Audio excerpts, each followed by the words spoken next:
Vous avez peut-être déjà entendu dire que le PER, le plan d'épargne retraite, n'était pas intéressant, car il ne s'agit que d'un différé d'impôt et que l'on remboursera à la sortie le gain obtenu à l'entrée. Eh bien, c'est vrai. Le PER n'offre qu'un différé d'impôt. À l'entrée, vos versements sont déductibles de vos revenus imposables, ce qui vous permet une réduction d'impôt égale à votre taux marginal d'imposition. 11%, 30, 41, 45%. Mais à la sortie, vos retraits seront également imposables et soumis à votre TMI de 11, 30, 41 ou 45%. Voilà pourquoi on vous dit que le gain fiscal est nul. Mais c'est précisément dans ce différé d'impôt que réside l'intérêt du PER. Grâce à lui, le PER sera plus intéressant qu'un autre placement. Et ceci pour deux raisons. La première raison, c'est celle que vous donnent la plupart des vendeurs de PER. Ils vous disent qu'à la retraite, votre TMI va baisser. Mais c'est un peu simpliste, car cela suppose qu'à la retraite, vos revenus chutent brutalement, ce que vous ne souhaitez pas. Aussi, vous avez peut-être bénéficié de réductions d'impôts pendant votre vie active, comme par exemple la réduction qu'on obtient avec les parts fiscales des enfants. En réalité, beaucoup de personnes conservent la même TMI à leur retraite. La deuxième raison est plus complexe, mais beaucoup plus intéressante. Il s'agit de la valeur temps de l'argent. Pour simplifier, imaginons que je vous donne aujourd'hui 100 euros et que vous me rendiez 100 euros dans 20 ans. Vous pensez n'avoir rien gagné? C'est faux, car 100 euros aujourd'hui vaut beaucoup plus que 100 euros dans 20 ans. Vous allez gagner par exemple les intérêts de 100 euros placés pendant 20 ans. En fonction du niveau de ces intérêts, cela donne entre 50 et 100% de performance. Prenons maintenant un exemple un peu plus parlant.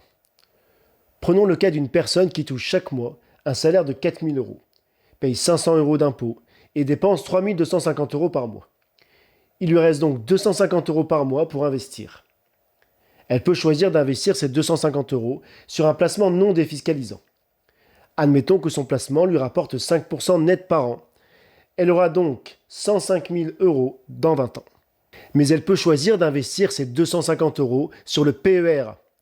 L'année suivante, ce ne sera donc pas 250 euros qui lui restera, mais 325 euros, car elle a économisé 75 euros d'impôts. Si on prend l'hypothèse qu'elle choisit de réinvestir ces 75 euros dans le PER l'année suivante, elle aura alors quasiment 350 euros à investir. C'est une hypothèse très importante, et l'on verra en fin de vidéo ce qu'il se passe si elle choisit de ne pas réinvestir son économie d'impôt. En la réinvestissant, on aura dans 20 ans un capital de 137 250 euros, en prenant là encore une hypothèse d'un rendement de 5% par an. Comme on l'a vu, il faudra payer à la sortie un impôt sur les versements qui ont été déductibles. Si le retraité décide de tout vendre d'un coup, il paiera, selon sa TMI, entre 13 000 et 24 000 euros d'impôts. Dans le pire des cas, il lui restera donc 113 250 euros, soit près de 10 000 euros de plus que ce qu'il aurait s'il avait fait un placement non défiscalisant. Le fait qu'il retire tout d'un coup à la retraite est sans doute une hypothèse un peu exagérée. On pourrait aussi supposer qu'il conserve son plan à la retraite et fait des retraits mensuellement selon ses besoins. Et cela optimisera sa fiscalité et sa rentabilité. Imaginons donc qu'il retire progressivement. Et même si sa TMI est la même à la retraite qu'à la vie active, il pourra alors retirer plus de 120 000 euros.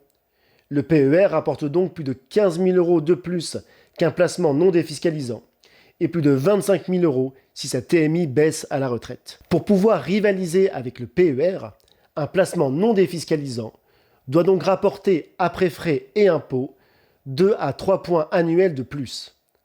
Rappelons néanmoins que le PER est un placement très contraignant, puisque le capital est bloqué jusqu'à la retraite. Revenons maintenant sur l'hypothèse qu'on a prise, qu'on réinvestissait l'économie d'impôt obtenue.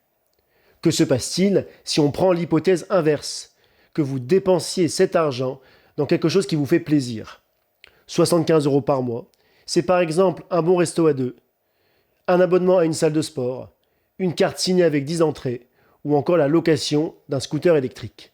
Si vous décidez de dépenser les 75 euros par mois, dans 20 ans, votre investissement ne sera pas aussi rentable qu'une autre enveloppe, par exemple une assurance vie, parce que les retraits du PER seront plus fortement imposés. Vous aurez donc moins d'argent, mais pendant 20 ans, vous avez profité de quelque chose qui vous fait vraiment plaisir. Peut-on vraiment dire que vous y avez moins gagné? Au final, que ce soit parce que vous réinvestissiez l'économie d'impôt obtenue ou que vous en profitez immédiatement, le différé d'impôt constitue le véritable avantage du PER, ce qui en fait l'un des meilleurs placements pour préparer votre retraite. Si vous avez des questions sur le PER ou sur d'autres placements pour réduire vos impôts ou pour préparer votre retraite, n'hésitez surtout pas à poser vos questions en commentaire de cette vidéo. Pensez également à liker et à vous abonner à ma chaîne YouTube.